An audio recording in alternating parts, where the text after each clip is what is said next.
आदाब and welcome to the show called अहम बात। मैं हूं यूसरा हुसैन।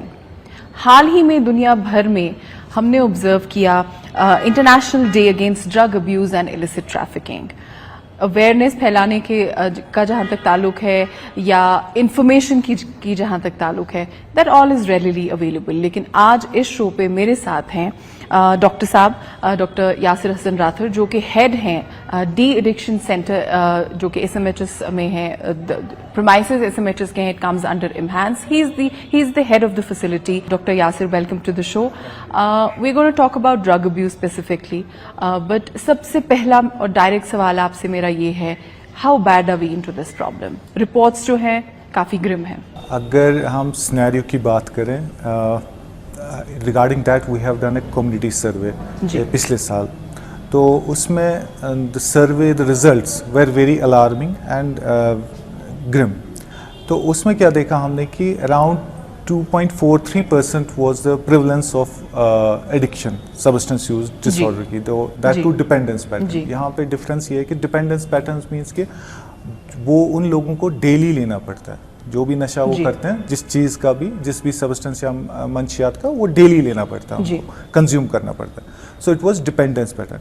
और अगर आप पूछोगे 2.3% क्या हुआ, वो हो गया 100 में से 2 to 3 लोग इसका शिकार इसमें मुब्तला है। इस सर्वे में एक तो ये प्रेवलेंस थी, उसमें ये भी पता चला कि ये जो सब्सटेंसेस थे वो मोस्टली हार्डकोर ड्रग्स का इस्तेमाल कर रहे थे। हार्डकोर ड्रग्स में हेरोइन का ज़्यादा इस्तेमाल हो रहा था। और बहुत उससे भी ज़्यादा अलार्मिंग क्या था कि इन चीज़ों का ये इंजेक्शन के जरिए यूज़ करते हैं, intravenous. That's very high risk behaviour माना जाता है वो। क्यों? क्योंकि ये इंट्रावेनस जो तरीका है ड्रग्स लेने का, ये बहुत ही डेंजरस है। इसमें क्या होता है, मोस्टली जो ओवरडोज आप डेथ सुनते हैं वो इसी की वजह से होते हैं। और जो आपने वो सुना होगा कि हेपेटाइट सी, जो क्रॉनिक इन्फेक्शन जो इनमें हो जाते हैं, जो which lead to chronic liver diseases या HIV, हेपेटाइट्स बी, ये चीज़ें भी इन्हीं चीज़ों से, इसी बिहेवियर से फैल जाता है। तो उसमें हमने देखा कि अराउंड 70% लोग इनका ये थ्रू इंट्रावेनस यूज़ कर रहे थे हेरोइन का, और 90% हेरोइन का ही यूज़ कर रहे थे। जो 2.43% थी उसमें ज़्यादातर वही यूज़ कर रहे थे। एक और चीज़ जो हमने देखा कि मोस्ट ऑफ देम, लगभग अराउंड 40 to 50% नरेटेड कि उनका कभी ना कभी ओवरडोज हो गया था, but non fatal overdose. Overdose लेकिन ऐसी कंडीशन है कि अगर उनको टाइमली इंटरवेंशन नहीं मिलता उस टाइम, तो वो दे कुड हैव डाइड। तो सिचुएशन इतनी ग्रिम है।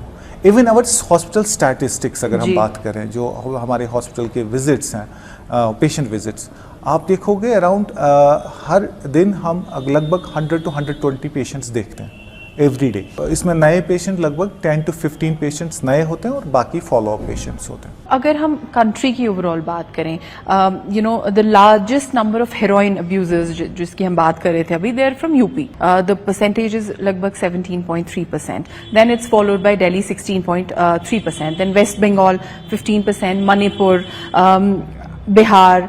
ऑल टुगेदर जो ये ओपियम का भी यूज है यहाँ पे और बाकी पार्ट्स ऑफ द कंट्री में, how different is it from the figures which you narrated, वो मोस्ट प्रोबेबली आपने जो फिगर्स बताए वो it's a use pattern and dependence pattern और सेपरेट थिंग। ठीक है, यूज पैटर्न होता है कि उसमें इंक्लूड करते हैं किसी को भी जिसने एक बार भी अगर किसी ने ट्राई किया होगा, तो उसको भी उस सर्वे में इंक्लूड करते हैं। तो इसलिए आपके परसेंटेज थोड़ा ज्यादा। लेकिन हमने जो ये सर्वे किया था वो डिपेंडेंस पैटर्न का था, कि वो it's like a kind of वो इस बीमारी में मुब्तला है। ठीक है, they have to take it on regular basis and they are like they need treatment. Right. अच्छा, आप ही के एक पेशेंट हमारे साथ अभी मौजूद हैं। He was kind enough to come on the show and courageous enough to speak about it. तो इनसे मैं बात करना चाहूंगी, would like to shift to him. ये बताइए, आपकी उम्र क्या है? मेरी उम्र 23 है। 23 है। तो कब, कितने साल पहले आप इस चीज में इन्वॉल्व हुए? कहाँ से शुरू हुआ? किसने इंट्रोड्यूस किया? हमें जरा बताएं। मुझे मतलब 8 साल हो गए इस चीज से। अच्छा। मुझे इंटरव्यू अपने मतलब बेस्ट फ्रेंड ने किया है। उसको मतलब वो बाहर से आया था। बाहर से? कहाँ से? दिल्ली से आया अच्छा। था वो दिल्ली से लाकर मतलब मेरे को मतलब पहली बार मतलब यूज करवाया। तो क्या उसने बोला आपको कि एक बार ट्राई करते हैं? हाँ, एक बार ट्राई कीजिए, मतलब जो भी हम नशा करते हैं यहाँ पे चरस वरस पीते जी। हैं, उससे मतलब उससे ज्यादा इसमें नशा होता है। अच्छा। आप पहली बार ट्राई करो, उसमें मजा आएगा। अच्छा। हमने फिर पहली बार जब ट्राई किया, तो वो ऑलरेडी रेगुलरली इसको यूज कर रहा था? हाँ वो बाहर कर रहा था यूज। कर रहा था और हाँ, उसने आपको देखा कहा कि आप था। एक बार ही इसको ट्राई करिए? हाँ, मैंने जब एक बार ट्राई किया तो मतलब सुबह सुबह होने के बाद मैं खुद ही उसके पास गया क्योंकि इसकी तलब बहुत ज्यादा आती है। अच्छा। मतलब इंसान अगर कंट्रोल भी कर सकता है, मतलब कोशिश ही नहीं होती है कंट्रोल हो जाए इंसान को। अच्छा। ये इतनी तलब लाता है, मतलब इंसान को मजबूरी ये करना पड़ता है। अच्छा। मतलब इंसान जब आपने ये शुरू किया तब आप क्या कर रहे थे? पढ़ाई कर रहे थे? हाँ, मैं या पढ़ाई जॉब कर रहा था। अच्छा, फिर? मतलब पढ़ाई के दौरान में मुझे फिर पढ़ाई भी छूट गई। फिर मैंने मतलब दुकान मतलब शॉप यूज की। मैंने शॉप इसलिए यूज की क्योंकि पैसों की मतलब बहुत तंगी थी मेरे पास, क्योंकि इसमें बहुत ज्यादा पैसा लगता है। अच्छा। मतलब जितना भी पैसा होगा वो सब कुछ इसमें खर्च होता है, क्योंकि डेली मतलब यूज के लिए 2000 पर डेज इसमें लगता है। अच्छा। कम से कम जो मतलब इसमें बहुत ज्यादा एडिक्ट होगा उसमें मतलब 5000 भी होंगे दिन में। 6000 भी होते हैं। मतलब तब भी 6000 हो के भी तलब और ही बढ़ती है, मतलब कम नहीं होती है इससे। ऐसा नहीं होता कि अगर आज आपने इतना अमाउंट यूज किया तो कल भी उतना ही अमाउंट यूज करना, ऐसा होता है? या अगले दिन आप कहते हैं कि इस कल से थोड़ा ज्यादा करें? पहले दिन कम करेंगे, मतलब दूसरे दिन वही मतलब जाकर अगर इंसान सोचता है उतना ही करूं मैं, मतलब उससे मतलब वो नशा ही नहीं आता है। अच्छा। मतलब इंसान चाहता है मतलब मैं ज्यादा करूं। अच्छा। जितना ज्यादा उसे मतलब नशा नहीं चढ़ता है। तो ये 8 साल पहले ये शुरू हुआ? हाँ, 8 साल पहले ही शुरू हुआ। और फिर उसके बाद पढ़ाई छूट गई? पढ़ाई भी छूट गई। घर पे कैसा माहौल रहा? मतलब घर में भी मतलब माहौल ही बदल गया इससे। किस तरीके से बदल गया? मतलब जो इज्जत। आपके घर पे कौन कौन रहते हैं? मेरे घर में भाई 4 है, बहन 2 है। अच्छा। माँ बाप है मेरे। अच्छा, तो फिर उन्होंने नोटिस नहीं किया कि आप हाँ नोटिस किया, आपकी मतलब सोबत गलत है या कोई गलत आदतें लग गई हैं आपको? हाँ बहुत ज्यादा, मतलब उन्होंने मतलब डेली मुझे बोलते थे। मगर इस चीज से मतलब मैं बोलता था मैं छोड़ूं, मगर ये चीज मुझे छोड़ने नहीं देती थी, क्योंकि अगर मैं शाम को मतलब इरादा करता मतलब मैं छोड़ देता, मगर सुबह इतनी तलब हो जाती थी, इंसान मतलब कितना भी कंट्रोल नहीं कर पाते थे। टोटल कंट्रोल तो फिर कहाँ से लेके आते थे आप ये? 2 से लाते थे, फिर हमको मतलब डिस्ट्रीब्यूट करते थे, मतलब वो बेचते थे। हाँ, वो बेचते थे हमें पैसों के लिए। तो कभी आपने कोशिश की कि आप इस पे थोड़ा जरा एक्शन लें, क्योंकि घर से भी जाहिर है प्रेशर होगा कि इस चीज को छोड़ दें, ये गंदी आदत है? बहुत ज्यादा किया था कोशिश, मगर मतलब जब तलब होती है इंसान की, फिर कोशिश ही नाकाम होती है, क्योंकि ये वैसा चीज है इंसान अगर कितनी भी कोशिश करे ये नहीं छोड़ सकता। तो कितने साल तक आप ये करते रहे? ये सिलसिला कितने साल तक जारी रहा? मतलब मुझे 8 साल हो गए आज कंटिन्यूअसली करते हुए। यहाँ अभी आपका अभी इस फैसिलिटी में तो अभी आपका ट्रीटमेंट शुरू हुआ है, मुझे नहीं पता कितने अरसे पहले। 7 दिन हो गए मुझे। 7 दिन हो गए, लेकिन आपको 8 साल लगे यहाँ तक पहुँचने में। हाँ। तो इतना अरसा क्यों लगा? क्या कोई था जो मदद करने के लिए था, या आप नहीं कन्विंस हो रहे थे, या आपके पास मदद ही देर से पहुंची? ये चीज कन्विंस ही नहीं करते इंसान को मतलब छोड़ने के लिए। इंसान मतलब दिन ब दिन इसमें बढ़ता ही जाता है, क्योंकि इसकी तलब ऐसी है, मतलब इंसान अगर कम कर सकता है, मतलब चाहता है मैं कम करूं, मगर ये कम करने नहीं देता है। अच्छा। क्योंकि इसकी रोज ब रोज तलब बढ़ती है। आज अगर इसने मतलब इरादा बनाया इसको बंद करना है, कल मतलब ऐसी तलब आएगी इंसान कोई मतलब कितना भी कंट्रोल होगा, कंट्रोल नहीं कर सकता है। आपके जो भाई बहन हैं और पेरेंट्स हैं, उनका क्या रिएक्शन था? वो कितना आपको इस पे बोलते रहे कि इसको छोड़ दीजिए? बहुत ज्यादा बोलते रहे, मगर मैं तो क्या आपको आज अगर आप देखते हैं पिछले 8 सालों में क्या कुछ लगता है आपको आपने खोया? मैंने सब कुछ खोया, इज्जत भी खोई, पैसा भी, और खास करके अपनी सेहत खोई। पढ़ाई भी छूट गई? पढ़ाई भी छोड़ गई मेरी। लेकिन अब आपने एक जो स्टेप लिया है वो एक बहुत सही डायरेक्शन में है। हाँ, और मैं आपको बहुत दाद देती हूँ कि आप यहाँ आए और आप हमसे बात कर रहे हैं इस बारे में। I think commendable courage you have shown, commendable job. मैं आपसे और भी बातचीत करती रहूंगी। डॉक्टर साहब, ये आपके पेशेंट हैं, ऐसे कितने पेशेंट्स आप दिन में देखते हैं? कि लगभग हमारे जो हम ओपीडी होता है वो लगभग 100 to 120 पेशेंट्स होते हैं। और ये जो नशे की बात कर रहे थे, जिस सब्सटेंस की बात कर रहे थे, वही ये हेरोइन की बात कर रहे थे। तो एग्जैक्टली जो ये कह रहे थे यही पैटर्न रहता है। मतलब he has taken it under just peer pressure की वजह Yes. से, जो ये कह रहा था, पीयर प्रेशर, फ्रेंड ने कहा, एंड ही डिडंट नो कि ये क्या चीज़ है। He took it just for curiosity also, Correct. एक क्यूरियोसिटी फैक्टर भी आता है। जो इसने कहा, स्टेटमेंट की कि मैंने पहली बार लिया, Correct. मैं दूसरी बार उसको ढूंढने गया। क्यों?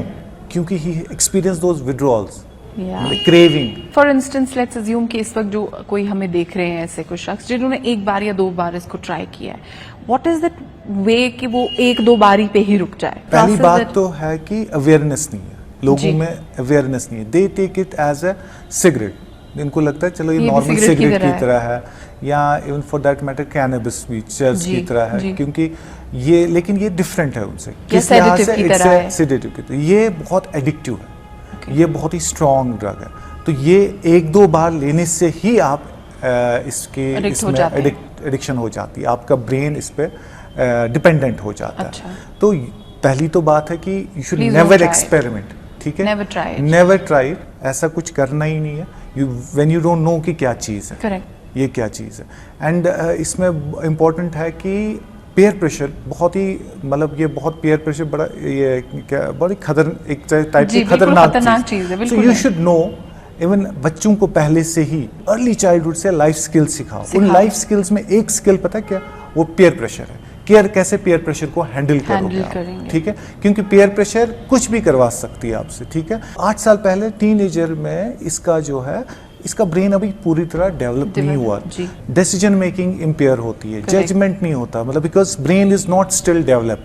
तो वो चीजें वनरेबल बनाती हैं इनको। इस एज में इंसान कहता है कि चलो मैं नया कुछ करूं, रिस्क लूं, हाई रिस्क जिसको हम कहते हैं, थ्रिल जिसको कहते हैं हम, थ्रिल। तो वो बड़ा ख्याल रखना चाहिए कि ये you should never experiment something which you don't know कि क्या चीज़ है। एंड ऑब्वियसली वो इसी, I think that is the whole idea कि एक्सपीरियंस करें और एक्सपेरिमेंट करें, कोई रिस्क लें। वो एज की आप बात कर रहे थे, तो व्हाट इज दैट एज जहाँ पे सबसे ज्यादा ख्याल रखना चाहिए, स्पेशली पेरेंट्स को और बच्चे को खुद? एज ग्रुप जो है वो एडोलसेंस, टीनेजर्स। करेक्ट। टीनेजर्स में बहुत ससेप्टेबल होते हैं, वनरेबल होते हैं, ये ड्रग अब्यूज एक्सपेरिमेंट करने में या ड्रग एडिक्शन में जाने की।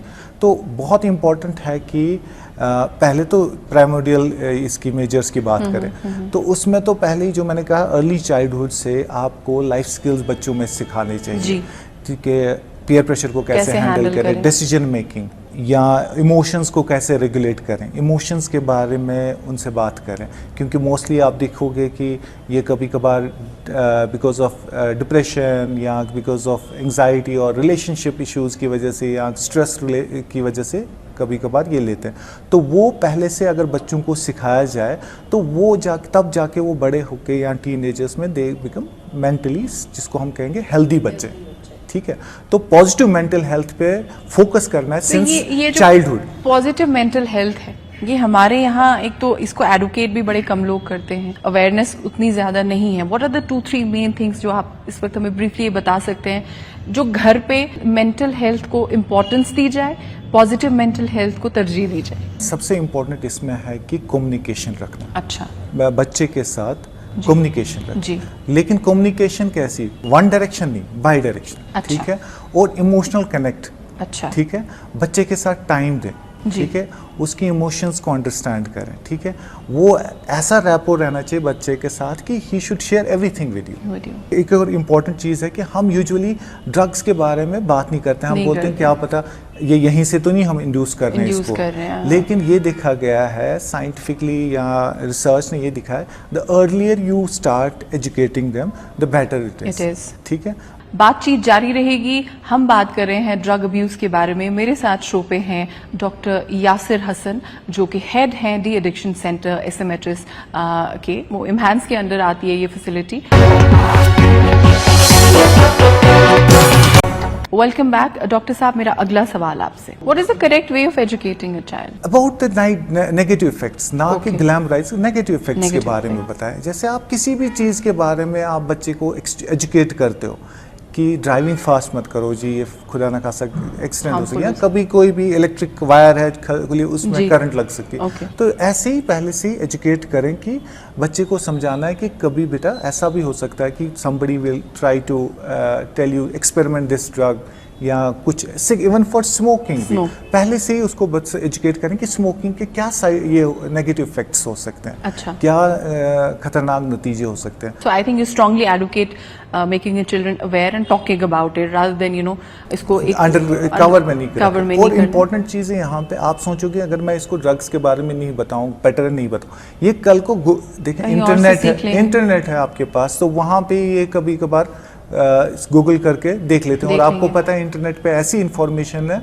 जो हर वक्त सही नहीं होती, सही नहीं है, तो ग्लैमराइज किया जाता है ड्रग्स को। अनफॉर्चुनेटली हमारे जो मूवीज हैं या एंटरटेनमेंट ये वहाँ पे बहुत ज़्यादा ग्लैमराइज किया जाता है ड्रग्स को, उसका भी बहुत ही इम्पैक्ट रहता है and they try to role model, तो उसकी वजह से फिर they start indulging into it. I think बहुत इंपॉर्टेंट है आजकल के पेरेंट्स में, मैंने जब भी कभी इस मुद्दे पे बात की है, शोज किए हैं या डिस्कशंस किए हैं, I think it's very very important.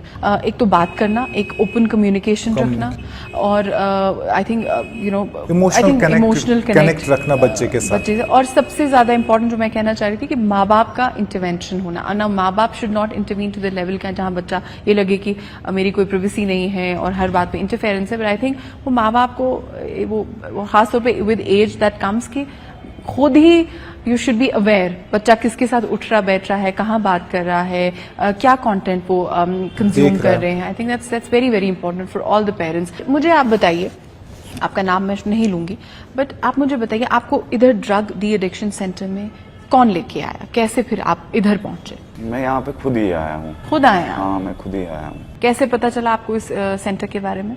मैं पहले भी एक बार आया था यहाँ पे, मैंने फिर 7 महीने के लिए छोड़ा। अच्छा। फिर मगर दोस्तों ने और मेरे को इसमें। तो आप उन दोस्तों से दूर क्यों नहीं रहते? उन्हें मैंने सिम भी तोड़ दी थी, कांटेक्ट भी काट दिया था। अच्छा। मतलब मैं एक जगह शॉप थी मेरी, वो वहीं पे आ गई। अच्छा। ऐसे ही बोला मुझे डॉक्टर के पास जाना है, मैं मतलब हम भी ठीक हो जाए, हमें पैसे दो थोड़ी। मैंने 500 निकाले और दिए उनको। उन्होंने यही ड्रग लाकर मेरे ही सामने किया। मैंने एक बार और ट्राई की, उससे लेकर आज तक मैं कंटिन्यूअसली और फंस गया इसमें। तो आपने कभी पुलिस को रिपोर्ट किया? मैंने पुलिस को इन्फॉर्मेशन दी थी, मतलब यहाँ पे पेडलर है, उसको 2 बार पुलिस ने लिया, पकड़ के लिया। अच्छा। फिर छोड़ दिया, शाम को अपनी गाड़ी में छोड़ते थे घर में। अच्छा। पैसे खाते थे और छोड़ते थे। ठीक है, हम उस मुद्दे पे हम अलग से बात करेंगे, लेकिन यहाँ पे अभी का एक्सपीरियंस बताइए कैसा आपको? पहले भी आप यहाँ आए हैं और यहाँ से आप ट्रीट होके चले गए, अनफॉर्चुनेटली आप फिर इसमें मुब्तला हो गए। अब आप यहाँ आए हैं, कितने दिन हुए आपको? मुझे 7 दिन हो गए। 7 दिन हो गए। तो क्या इरादा है इस बारी? मुझे लगता है मतलब मैं बेटर फील कर रहा हूँ, मतलब जैसे कि मेरी पहली लाइफ थी, मुझे वापस से आ गई वो। मतलब इस चीज से मुझे लग रहा है मैं छूट गया हूँ। अच्छा। इन्हीं 7 दिनों में। हाँ। इतना बेटर फील लग रहा है यहाँ पे। डॉक्टर साहब ये बताइए, मैं आपसे पूछना चाह रही थी, अर्ली साइंस और सिम्टम्स क्या हैं जो माँ बाप को एक as a red flag treat करने चाहिए? देखिए, अगर आपके बच्चे में आप देख रहे हो कि बिहेवियरल चेंज आ रही है, बिहेवियरल चेंज में इम्पॉर्टेंट है कि अगर वो बहुत चिड़चिड़ापन हो गया, उसमें बहुत ही एग्रेशन दिखा रहा है, आउट ऑफ प्रोपोर्शन एग्रेशन दिखा रहा है, डिसओबीडियंट हो गया है, या बहुत ही पैसा डिमांड कर रहा है। अच्छा। पॉकेट मनी डिमांड कर रहा है, या आप देख रहे हो कि घर में चीज़ें गायब हो रही हैं, इसको आपने मोबाइल दिया था या कोई महंगी चीज़ें दी थी वो गायब हो रही हैं, वो इसके पास नहीं है, या आप अगर बिल्कुल सिक्रेटिव बिहेवियर जिसको कहते हैं, अलूफ रहना, अलग थलग रहना, घर वालों से, मतलब यूजुअली हम यहाँ पे कल्चर है इकट्ठे खाना खाना, आप देखोगे कि वो बच्चा अलग ही अपने रूम में मोस्ट ऑफ द टाइम अपना टाइम वहीं गुजारेगा, या उसका एक पेयर्स चेंज हो जाते हैं, ग्रुप चेंज होता है, फ्रेंड सर्कल चेंज हो जाता है, जो कि बहुत ही गलत ये ऑलरेडी सोहबत में होता है। और इम्पॉर्टेंट है कि एकेडमिक, अगर आपने किसी बच्चे में देखा कि एकदम से एकेडमिक परफॉर्मेंस कम हो रही है, तो वो भी एक स्ट्रॉन्ग इंडिकेटर है। और फिजिकली अगर आप उसमें चेंजेस देख रहे हो, जैसे लाल आंखें, रिपीटेडली उसकी आंखें लाल होती हैं, या रिपीटेडली वो आई ड्रॉप्स कुछ यूज़ कर रहा है, या इंजेक्शन मार्क्स, आजकल जो वबा फैली है वो हेरोइन की है, तो इंजेक्शन मार्क्स देखोगे आप, या कट्स जो आर्म्स पे कट्स हों, सेल्फ आर्म बिहेवियर बहुत कॉमन है इनमें, या सेल्फ केयर बिल्कुल अच्छा नहीं है, मतलब बड़ा शैबी रह रहा है। तो ये चीज़ें कुछ हैं जो आपको ये दिखा सकती हैं कि बच्चा कहीं ड्रग्स की तरफ तो नहीं जा रहा। लेकिन इम्पॉर्टेंट यहाँ पे बहुत इम्पॉर्टेंट है कि अगर आप पता भी चला आपको लग रहा है, शक हो रहा है, आप ठीक है, you need to start talking to him, ठीक है, बात करनी, उसके साथ टाइम स्पेंड करें, आप उसके साथ बात करें, उससे पूछें क्यों बेटा मुझे। घर पे ट्रीटमेंट किया जा सकता है? Depends on the severity of illness and depends on the कौन सा सब्सटेंस ले रहा है, ड्रग्स ले रहा है। अगर वो सॉफ्ट ड्रग्स ले रहा है तो घर पे समझा के मतलब विद वेरी नॉन जजमेंटल वे, एक वो बहुत ही कंपैशन के साथ, एम्पैथी के साथ समझाना है। Availability of drugs is a very big issue. We're dealing with all of that, and I'm sure it's not for you to comment per se. It's for the police. But personal level पे what do you think कि कहाँ से आ रहे हैं और इसका क्या इलाज है? Easy availability is one of the strong factors for particularly for hardcore drugs, कि इसीलिए ये वबा सी फैली है यहाँ पे। बट मैं यहाँ पे ये कहूँगा कि रिसेंटली हमने एक ट्रेंड देखा है यहाँ पे, particularly about I am talking about particular Srinagar district, कि अवेलेबिलिटी अब कम होने लगी है, ठीक है, and that's a good sign. I will go back to your patient again. ये बताइए, अब जब चूंकि आप यहाँ हैं, जो अभी आपको लोग देख रहे हैं या आपके दोस्त देख रहे हैं या कुछ ऐसे भी लोग देख रहे हैं जो शायद कहीं ना कहीं बिल्कुल वहीं पे हैं, उसी मुकाम पे हैं जिंदगी के जिस पे आप हैं, तो क्या कहना चाहेंगे आप उन सबसे जो आपको मैं अभी देख सबसे रहे हैं? यही मतलब कहना चाहता हूँ, वो भी यहाँ पे आए, अपने आप को ट्रीटमेंट करवाए यहाँ पे, क्योंकि बेटर लाइफ यही है। वो लाइफ मतलब बेटर नहीं है, वो उस लाइफ में एंड ही है, मतलब कहीं पे ओवरडोज हो जाए अपनी लाइफ ही खत्म हो जाएगी। क्योंकि तो आपके साथ कभी ऐसा कुछ हुआ? मेरे साथ भी 2 बार हुआ। मतलब खुदा का कहना, मतलब उसका ही करना था, मैं बच गया, नहीं तो इसमें बचना इम्पॉसिबल है। क्योंकि मतलब 4-5 दिन पहले यहीं पे एक इंसिडेंट हुआ, मतलब एक लड़का था वो यहीं पे मतलब गुजर गया, उसको मतलब लिवर ब्लास्ट हुआ यहाँ पे ड्रग्स की वजह से। हाँ, ड्रग्स की वजह से। पढ़ाई जो छूट गई है उसको मतलब अब क्या, अब कुछ सोचा होगा ना आगे जिंदगी का कि अब मैं यहाँ से ट्रीट होके निकलूंगा तो क्या करूंगा, क्या सोचा है? यहाँ से निकल के मैं और स्टार्ट करूंगा अपनी ये बिजनेस। अच्छा। पढ़ने का मुझे कोई ख्याल नहीं है। अच्छा।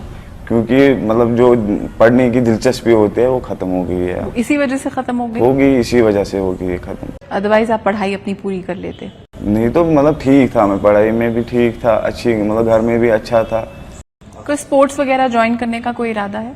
नहीं, ना। आप इस बारे में ज़रूर सोचिएगा।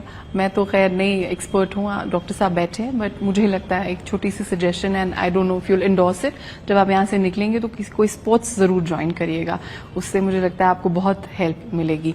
डॉक्टर साहब, आपके कोई closing remarks I mean about the facility? हमारी फैसिलिटी है, it's in SMHS premises, it's 20 bedded hospital centre. यहाँ पे usually we have this both IPD 20 bedded है और OPD services round the clock है, ठीक है। This service has this advantage कि ये एक इंटीग्रेटेड फैसिलिटी, तो इंटीग्रेट ये थ्रू आउट अब टू डिस्टिग्मेटाइज दिस थिंग ना, कि substance use treatment to डिस्टिग्मेटाइज through out world. क्या हो रहा है कि you integrate de addiction services into general hospital setting में, ताकि एक स्टिग्मा ना रहे। जैसे ट्यूबरक्लोसिस का जैसे आपने ट्यूबरक्लोसिस का देखा होगा कि ट्यूबरक्लोसिस ट्रीटमेंट वो भी ट्रीटमेंट सेंटर्स इंटीग्रेट हो गए, तो या ये लेप्रेसी सेंटर्स, तो वो इसलिए हुए थे कि तो स्टिग्मा कम करने के लिए। And how successful have you been in destigmatising this? The numbers जो आप देख रहे हैं कि पिछले 5 साल में आपने कुछ फर्क देखा? अनफॉर्चुनेटली देखिए, पिछले 5 साल से ही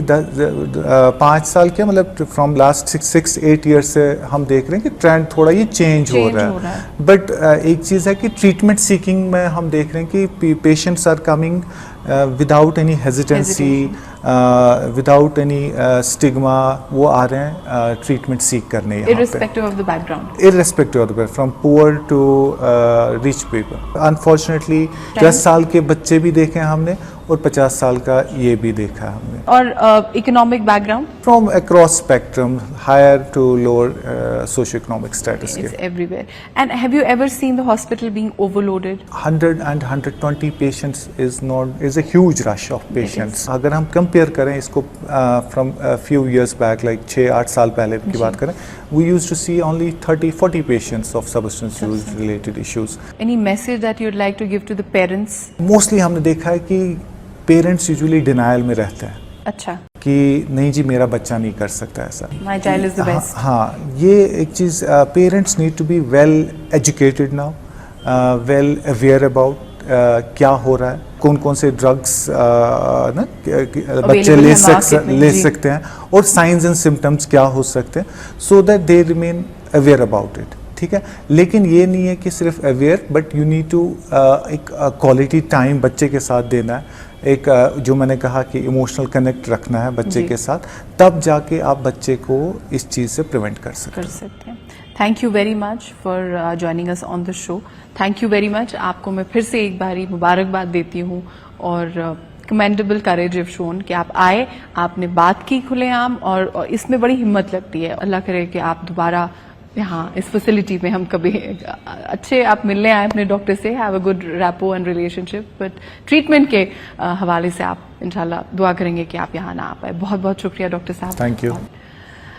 अगले हफ्ते फिर मुलाकात होगी। शो का नाम अहम बात, मैं हूँ यूसरा हुसैन। देखते रहिए न्यूज़ 18 जम्मू कश्मीर लद्दाख हिमाचल।